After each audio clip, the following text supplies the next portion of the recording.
اب امام زین العابدین اور جن سے آج جو جتنے بھی سید ہیں وہ آپ کی نسل سے ہیں، یہ بیمار تھے اور بہت زیادہ بیمار ہو گئے تھے، بخار بہت زیادہ تھا، جسم میں نقاہت تھی، کئی دن کے فاقے بھی تھے، پیاس پانی تو 3 دن سے بند کیا ہوا تھا، تو یہ اپنے پاؤں پہ صحیح کھڑے بھی نہیں ہو پا رہے تھے، جسم پہ لرزہ تھا۔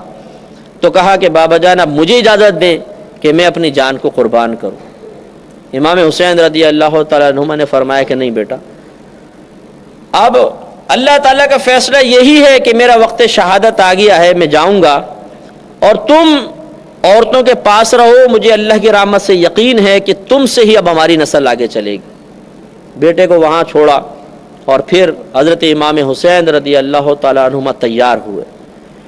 اب آپ غور کیجئے کہ چشم فلک کتنی حیرت کے ساتھ یہ نظارہ دیکھ رہا ہوگا کہ وہ نانا جان جنہوں نے ان لبوں کو چوما ہے، امام حسین کے پیشانی کو چوما ہے، یہ اگر سجدے میں آ کے سرکار کے کندھے پہ بیٹھ جائیں تو سرکار اپنے سجدوں کو طویل کر دیں۔ آج وہ مقام شہادت حاصل کرنے کے لیے ہزاروں کے سامنے اکیلا جا رہا ہے۔ آپ نے امامہ رسول آپ کے پاس تھا، وہ اپنے سر پہ باندھا، اور حضرت علی رضی اللہ تعالیٰ عنہ کی تلوار لی، حمزہ رضی اللہ تعالیٰ عنہ کی زرہ آپ کے پاس تھی، وہ باندھی، اور آپ گھوڑے پہ سوار ہوئے اور میدان میں تشریف لے آئے۔ آپ نے وہاں پر آ کے ایک واعظ کیا اور اتمام حجت کے لیے ان سب کو سمجھایا کہ اے لوگوں ذرا غور کرو، تم کس کو مار رہے ہو؟ آخر تمہاری میری دشمنی کیا ہے؟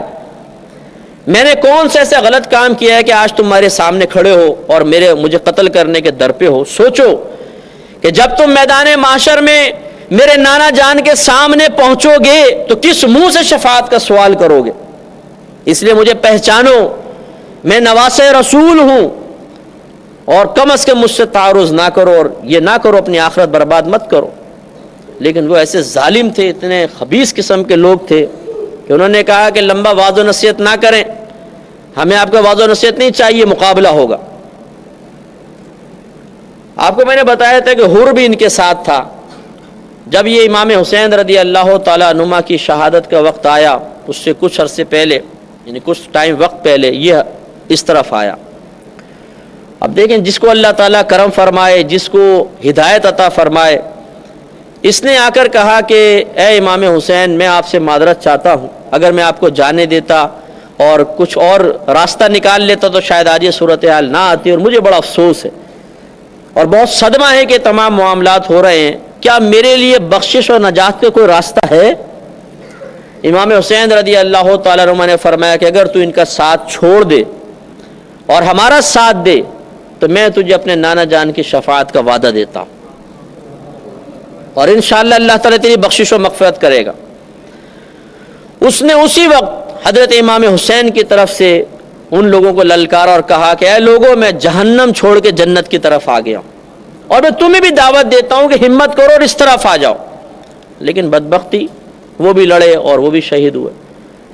اب یہ آخری معرکہ تھا، امام حسین رضی اللہ تعالیٰ عنہ اکیلے ہیں، نواسہ رسول ہیں، جن کی فضیلت اور برکت کو نبی کریم صلی اللہ علیہ وسلم عرصہ دراز تک بیان کرتے رہے ہیں، لوگ جن کی بارگاہ میں آ کے دعائیں کر کے اپنی حاجات پوری کرتے رہے ہیں، اللہ کی بارگاہ سے انعامات حاصل کرتے رہے ہیں، آج امام حسین تنہا کھڑے ہیں، اور یہ سارے کمبخت بدبخت سامنے کھڑے ہیں جنہوں نے عرضیاں دے دے کر، خط لکھ لکھ کر آپ کو بلایا، وہ بھی سامنے کھڑے ہیں، اور امام حسین نے یاد دلایا کہ تم نے مجھے خط نہیں لکھا تھا، تم نے نہیں لکھا تھا، تم نے نہیں لکھا تھا۔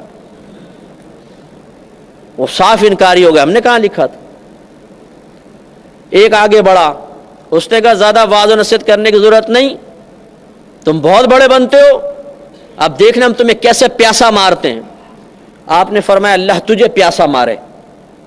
کہتے ہیں کہ ایسی امام حسین کی یہ زبان سے نکلنے والے الفاظ تھے کہ اس کو سخت پیاس محسوس ہوئی، وہ پیچھے ہٹا اور وہ مشکے کی مشکے پانی پی جاتا تھا، لیکن اس کی پیاس نہیں بجھتی تھی، حتیٰ کہ ایسی پیاس کی حالت میں ایڑی رگڑ رگڑ کے مر گیا۔ ایک دوسرا آگے بڑھا، معذاللہ صبح معذاللہ بدتمیز تو بہت تھے، کہنے لگا کہ عنقریب تم جہنم کی آگ میں جلو گے۔ امام حسین رضی اللہ تعالیٰ عنہ نے فرمایا کہ میں نہیں، انشاءاللہ تو جلے گا۔ تو امام حسین کے خاندان والوں نے خندق کھودی تھی جس میں آگ لگائی ہوئی تھی، جیسے ہی آپ نے فرمایا تو اس کو گھوڑا بتکا اور اس کو اپنے اوپر سے پھینکا، وہ گرا، اس کا پاؤں زین میں پھنس گیا اور وہ تیزی سے چلتا ہوا اس خندق کے اوپر سے گزرا، یہ خندق کے اندر گیا، گھوڑا آگے نکل گیا اور جل کے اسی وقت ہلاک ہو گیا۔ تو مورخین نے لکھا ہے کہ اللہ تعالیٰ کی عطا سے امام حسین رضی اللہ تعالیٰ عنہما کو مستجاب الدعوات بنایا گیا تھا۔ اگر آپ چاہتے اور ایک بددعا دیتے پورا لشکر تباہ ہو جاتا، لیکن آپ جانتے تھے کہ اللہ تبارک و تعالیٰ نے اس میدان میں اس وقت میں میری شہادت لکھ دی ہے، تو پھر آپ نے اپنی شہادت کو ٹالنے کے لیے اور اس وقت سے باہر نکلنے کے لیے، اس مشکل سے باہر نکلنے کے لیے کوئی دعا نہیں کی اور اس لشکر کو تباہی کے لیے دعا نہ فرمائی۔ یہ اللہ کی رضا پر راضی رہنے کی ایک عظیم مثال ہے۔ اب وہی ہوا، پہلے ایک آیا اس کو مارا، دوسرا آیا اس کو مارا، تیسرا آیا اس کو مارا۔ خاندان رسالت کا شیر اکیلا ہزاروں کے سامنے کھڑا ہوا ہے، اور یہ عام بھیڑ بکریوں کے اندر اتنی طاقت اور ہمت نہیں ہے کہ خاندان رسالت کے شیر کو للکار سکے۔ اب ان بدبختوں نے کہا کہ بھئی ان کو تو حملہ کرنا اور ان کو زیر کرنا بڑا مشکل ہے، کیا کیا جائے؟ وہی طے پایا، پہلے چاروں طرف سے گھیر لو اور ان پہ وار کرو۔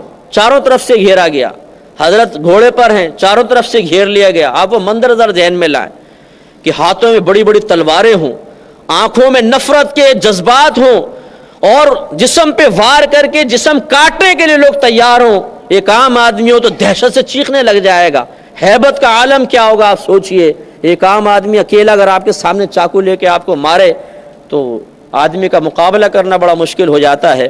لیکن قربان جائیے امام حسین رضی اللہ تعالیٰ عنہ کی جرأت پر، شجاعت پر، بہادری پر، اور خاندان رسالت سے ملنے والے شجاعت کے اس فیض پر کہ آپ نے ان سے مقابلہ فرمایا اور ان کو سب کو تتر بتر کر دیا۔ طے یہی ہوا کہ ایسے قابو میں نہیں آئیں گے، ان پہ تیر برساؤ۔ دور سے کھڑے ہو کے کمبختوں نے چاروں طرف سے گھیر کے اتنے تیر مارے کہ جسم کا کوئی حصہ ایسا نہیں تھا جس میں تیر نہ لگا، اور حضرت گھوڑے سے زمین پہ تشریف لے آئے۔ بلڈ نکل رہا تھا، کوئی چہرے پہ لگا ہوا ہے، کوئی سینے پہ لگا ہوا ہے، کوئی ہاتھوں پہ تیر لگا ہوا ہے، عجیب صورت ہے۔ اور ان بدبختوں نے جیسی آپ تشریف لائے آگے بڑھ کے تلواروں سے وار کر کے آپ کو مکمل طور پہ شہید کر دیا۔ اور پھر ایک بدبخت نے آگے بڑھ کر ایک شمر کے بارے میں آتا ہے کہ شمر نے، اور ایک سنان بن انس کا نام آتا ہے کہ ان دونوں میں سے کسی ایک نے آگے بڑھ کر امام حسین کی گردن پہ ایسا وار کیا کہ سر مبارکہ علیحدہ کر دیا۔ اور یزید نے جو یہ حکم دیا اور ابن زیاد کو مقرر کیا، اس نے قیامت تک کے لیے اپنے چہرے کو سیاہ کر لیا، اور امام حسین رضی اللہ تعالیٰ عنہما نے اس دین کے لیے قربانی دیتے ہوئے ایک ظالم اور فاسق و فاجر کے سامنے سر اطاعت خم نہ کرتے ہوئے اپنے دین کو قیامت تک کے لیے زندہ کر لیا۔ تو الحمدللہ اس واقعے میں ہمارے لیے بڑا درس ہے، بہت نصیحت ہے۔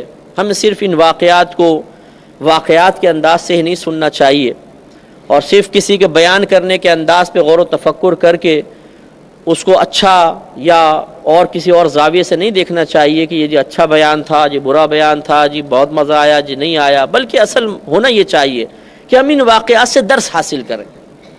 امام حسین رضی اللہ تعالیٰ عنہما اللہ کے دین کے لیے گھر سے نکلے، ہمیں بھی نکلنا چاہیے۔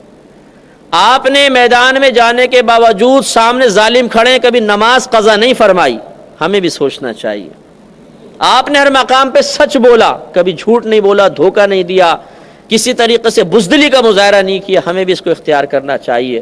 اور آپ نے اپنے خاندان والوں کی قربانی خود دین کے لیے پیش کر کے قیامت تک کے لیے اپنے دین کو زندہ کیا، ہمیں بھی کم از کم کچھ قربانیاں اپنے دین کی خاطر دینی چاہیے۔ اللہ تعالیٰ